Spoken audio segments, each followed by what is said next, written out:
दोस्तों हमने एक फिल्म बनाया है।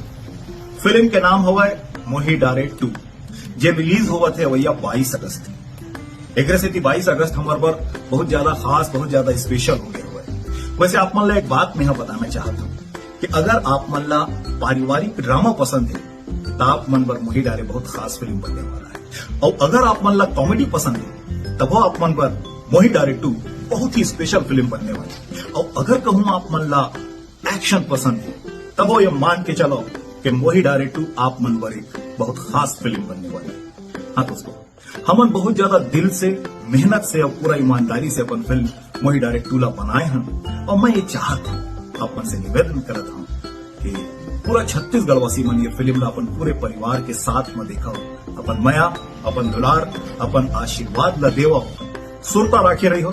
तारीख 22 अगस्त आपके नजदीकी सिनेमा घर में। जय छत्तीसगढ़। धन्यवाद।